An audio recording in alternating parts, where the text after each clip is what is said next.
नालाची आहे। ही भाजी फक्त पावसाळ्यात उगते।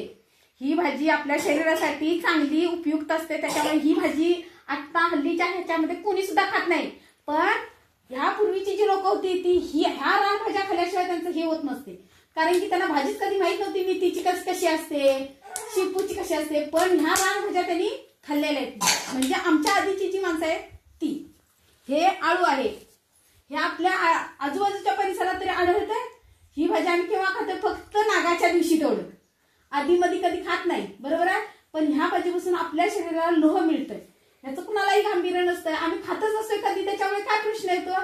पण ह्या भाज्या ज्या असतात नाही रानातल्या त्या सगळ्या चांगल्या असतात। हे तुम्हाला कधी बघितलं सुद्धा नसेल, म्हणजे गावात कधी शहरात कधी भेटत पण नाही, पण ह्याचा रेट 100च्या वर असते किलो। पण आम्ही खातोय का? डोंगरातली माणसं नाही, कारण की आम्ही काय म्हणतो, फाट्यावरची भाजी चांगली आहे म्हणतो।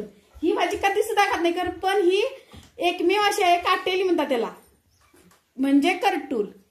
ही भाजी सुद्धा शरीरासाठी चांगली असते। ही भारंगीची भाजी आहे। आपल्या शरीरात जर रक्ताची कमतरता असेल तर ही भाजी आवश्यक सगळ्यांनी खायची असते। ह्या भाजीमध्ये जास्त लोह असतं। भारंगीची भाजी याच्यापासून आपल्या शरीरामध्ये रक्ताचं प्रमाण जर कमी असेल तर ते सुद्धा वाढू शकते, लोह जर कमी असेल तरी सुद्धा ते वाढू शकते।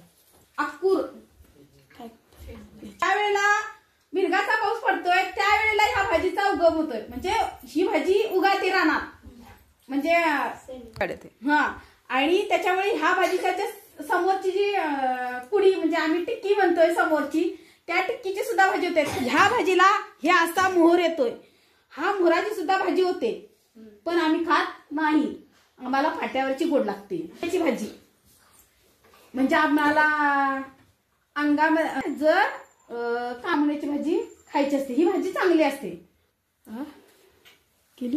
ही भाजी कावीळच्या ह्याच्यावरती चांगली असते, सगळ्यांनी खायची।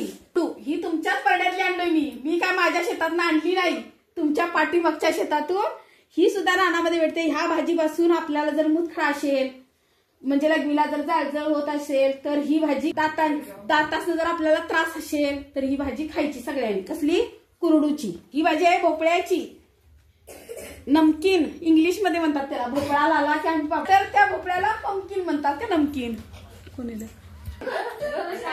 बघ एवढं असल्याशी का नमकीन म्हटलं खरं, काय भोपळ्याची भाजी ना, पंपकिनची भाजी, पंपकिनची म्हटलं मी इंग्लिश बोलवलंय म्हणते। भोपळ्याची ह्या भाजीमुळे आपल्याला कॅल्शियम मिळतंय।